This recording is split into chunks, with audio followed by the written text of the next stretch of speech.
Hello students, आज के इस वीडियो लेक्चर में हम chapter number 4 the economy of Maharashtra उसके जो नेक्स्ट लास्ट पार्ट है वो हम स्टडी करने वाले हैं। तो इसका एक्सप्लेनेशन स्टार्ट करने से पहले मैं आपसे रिक्वेस्ट करूंगी कि अगर अभी तक आपने चैनल को सब्सक्राइब नहीं किया तो चैनल को सब्सक्राइब कीजिए एंड चैनल लिंक अपने फ्रेंड्स के साथ शेयर करना मत भूलिएगा। वीडियो को जरूर से लाइक कीजिएगा। तो डियर स्टूडेंट्स, इकोनॉमिक डेवलपमेंट में टूरिज्म भी एक पार्ट है। टूरिज्म क्या है, हम सभी जानते हैं कि टूरिस्ट जब कोई भी पर्टिकुलर स्टेट या पर्टिकुलर कंट्री जब है ना टूरिज्म को एंटरटेन करती है, टूरिज्म को बढ़ावा देती है, तो उसका बेनिफिट है ना उस पर्टिकुलर कंट्री की इकोनॉमी को होता है, पर्टिकुलर स्टेट की इकोनॉमी को होता है। तो महाराष्ट्र जो स्टेट है वो भी, महाराष्ट्र भी अट्रैक्ट करता है, बहुत सारे टूरिस्ट को अट्रैक्ट करता है from different states and abroad से भी, फॉरेन कंट्री से भी लोग यहाँ पे महाराष्ट्र में एज अ टूरिस्ट वो आते हैं, घूमते हैं, फिरते हैं, यहाँ के कल्चर को देखते हैं। और यहाँ तो इसको प्रमोट करने के लिए जो स्टेट गवर्नमेंट है, इसको प्रमोट करने के लिए उन्होंने tourist leading tourist destinations the government ने है ना क्या किया है, महाराष्ट्र टूरिज्म पॉलिसी बनाई है। 2016 में महाराष्ट्र टूरिज्म पॉलिसी उन्होंने बनाई है। तो जिसका मेन ऑब्जेक्टिव क्या है, मोटो क्या है, तो उसका टूरिज्म पॉलिसी का मेन ऑब्जेक्टिव है कि to make Maharashtra leading tourist destination, की महाराष्ट्र को लीडिंग टूरिस्ट डेस्टिनेशन बनाना इनका एम है, मोटिव है कि 2025 तक है ना वो मेन टूरिस्ट डेस्टिनेशन बन जाए। एंड यहाँ पे इसको अट्रैक्ट करने के लिए कितने का इन्वेस्टमेंट किया है गवर्नमेंट ने, तो है ना टूरिस्ट को अट्रैक्ट करने के लिए गवर्नमेंट ने इन्वेस्ट किया है द ट्यून ऑफ 30,000 करोड़ का इन्वेस्टमेंट किया है, करने का इन्होंने बजट में प्लानिंग किया है।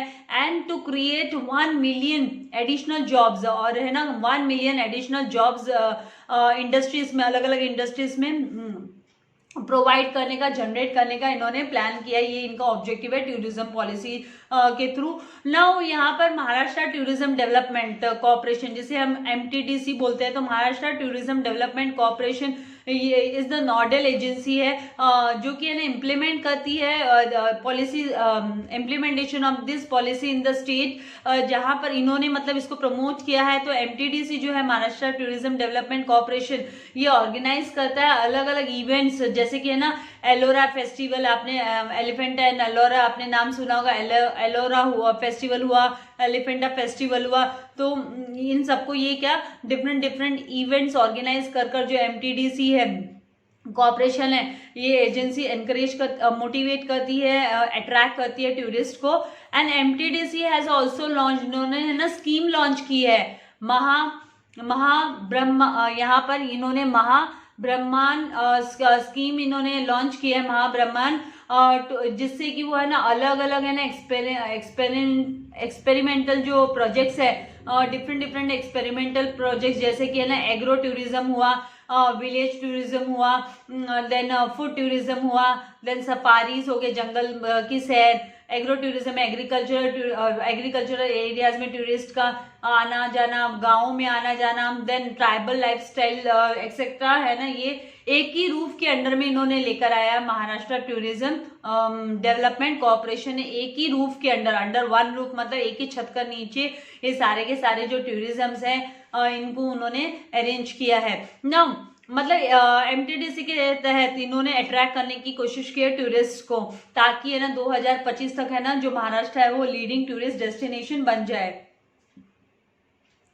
नेक्स्ट है हॉस्पिटैलिटी। तो हॉस्पिटैलिटी बहुत ही ब्रॉडर टर्म, ब्रॉडर इंडस्ट्री है, जो कि देन अदर इंडस्ट्रीज, दूसरी इंडस्ट्रीज के बजाय ये सब बहुत ही ब्रॉडर इंडस्ट्री हो गई, much broader. And it has grown many fold in Maharashtra due to flourishing tourism.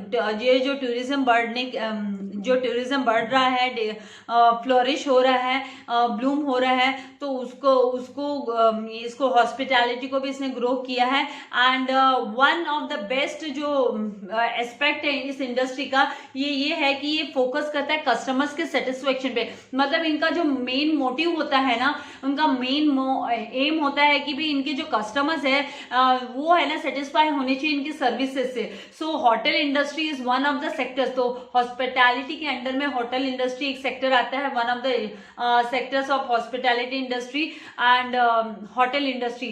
तो इसमें मेनी फॉर्म्स ऑफ ट्रांसपोर्टेशन, जैसे कि है ना टूरिस्ट, जो टूरिस्ट की नीड्स है, रिक्वायरमेंट्स, उनको कैटर करना, उनको फुलफिल करना, ये भी है ना बिजनेस का पार्ट है। इस बिजनेस का पार्ट है जैसे कि इसमें है ना एयरलाइंस भी हॉस्पिटैलिटी के अंडर आ जाता है। Mumbai Goa cruise ship, then fancier train जैसे डेक्कन ओडिसीज है, एंड रेस्टोरेंट्स हो गए, एंड जो जनरल मतलब कॉमन जो टूरिज्म एंड इवेंट मैनेजमेंट का ये सारा का सारा है ना इसी सेक्टर के अंडर में आता है। और ऑल्सो ये जो टूरिज्म एंड इवेंट मैनेजमेंट ये भी इसी सेक्टर के अंडर में, हॉस्पिटैलिटी के अंडर में ही आता है। तो इसको काफी बढ़ावा दिया गया है महाराष्ट्र की इकोनॉमी में। नाउ एंटरटेनमेंट इंडस्ट्री की हम बात करते हैं तो एंटरटेनमेंट इंडस्ट्री में जैसे कि हम फिल्म इंडस्ट्री के बारे में हम सभी जानते हैं कि बॉलीवुड मुंबई में ही है, पॉपुलरली बॉलीवुड जिसे हम कहते हैं। तो इंडिया है ना largest number of films produce करता है वर्ल्ड में। तो Maharashtra has played a remarkable role. तो इसमें ना महाराष्ट्र का बहुत ही मतलब महाराष्ट्र को इसकी क्रेडिबिलिटी मिलती है, ज्यादा से ज्यादा क्रेडिबिलिटी मिलती है।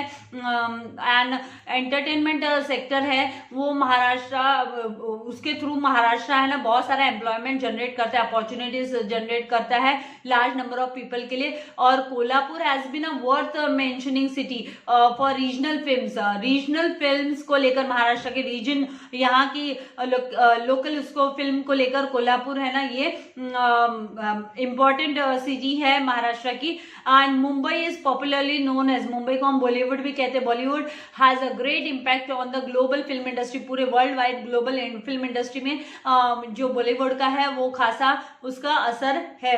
बॉलीवुड का एक अच्छा स्थान है, स्टेटस है ग्लोबल इंडस्ट्रीज में भी, फिल्म इंडस्ट्रीज में।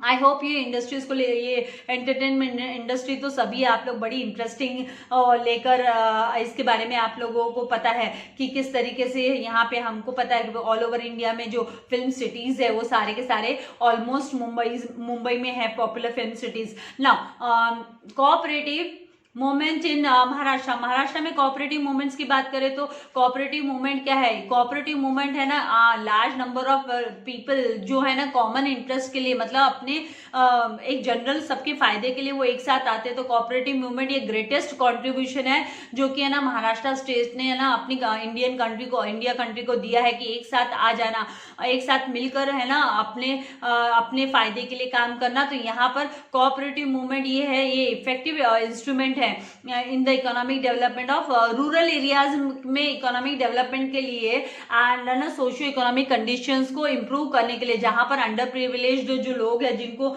सारे बेनिफिट्स नहीं मिलते हैं तो वो लोग एक साथ आकर कोऑपरेटिव मूवमेंट मतलब एक साथ आकर वो मोटिवेट करते हैं, एनकरेज करते हैं सेल्फ हेल्प करने के लिए। जो वैल्यूज डेवलप करते हैं वो सेल्फ हेल्प वाली वैल्यू, डेमोक्रेसी की एंड इक्वालिटी एंड सॉलिडेरिटी की वैल्यूज को वो यहाँ पर ये सब उनमें डेवलप करते हैं, इक्वालिटी, सॉलिडेरिटी वगैरह। तो यहाँ पर ये जो कोऑपरेटिव मूवमेंट है मतलब ये एक तरीके से एक इंस्टीट्यूशन हो गई, ऑर्गेनाइजेशन हो गई, कॉमन वेलफेयर के लिए, कॉमन इसके लिए बेनिफिट के लिए यहाँ पर काम किया जाता है।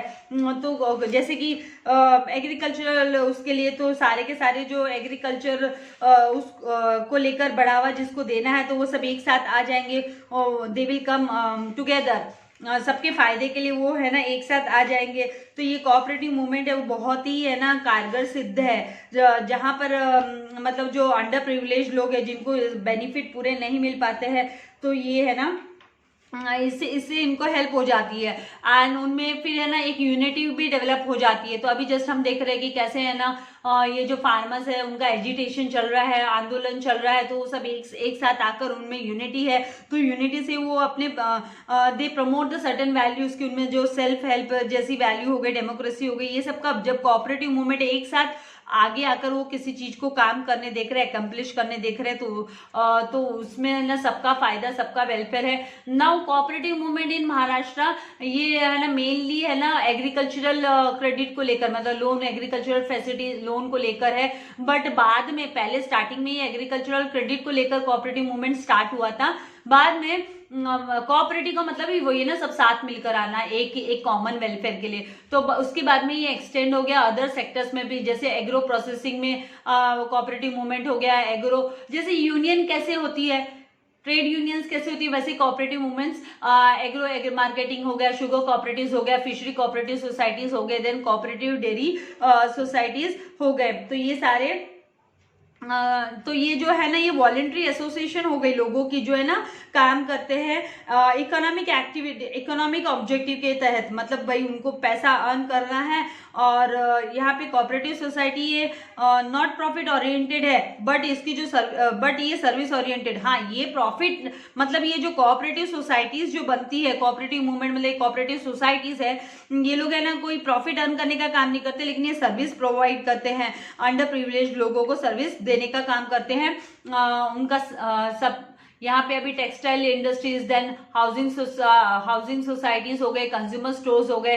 तो ये जो है एज ऑन 31 मार्च 2017 हमारे जो महाराष्ट्र स्टेट में 1.95 lakh कोऑपरेटिव सोसाइटीज थे, along with the 5.25 lakh members, जिसमें जो मेंबर्स है, मेंबर्स की जो संख्या है वो 5.25 लाख मेंबर्स उसके मेंबर्स है कोऑपरेटिव सोसाइटीज के, कोऑपरेटिव मूवमेंट्स के। अलग अलग कोऑपरेटिव सोसाइटीज एक्सटेंड हो गए बाद में। सबसे पहले स्टार्टिंग में ये है ना एग्रीकल्चरल फील्ड में, एग्रीकल्चरल क्रेडिट के लिए कोऑपरेटिव मूवमेंट स्टार्ट हुआ था, कोऑपरेटिव सोसाइटीज बने थे, बाद में आगे जाके अदर सेक्टर्स के लिए भी ये बन गए। तो इस तरीके से ये जो टॉपिक है, ये जो चैप्टर है द इकोनॉमी ऑफ महाराष्ट्र हम लोगों ने कंप्लीट किया, और इसके एक्सरसाइज का वीडियो मैं ऑलरेडी आप लोगों के लिए अपलोड कर चुकी हूँ। तो अगर अभी तक हमने वो वीडियो नहीं देखा है एक्सरसाइज का, तो अब ये आपका मैंने एक्सप्लेनेशन कंप्लीट कर दिया, तो वो वीडियो भी देखिएगा, एंड वीडियो को लाइक करना एंड शेयर करना मत भूलिएगा। Thank you very much, God bless you all dear students.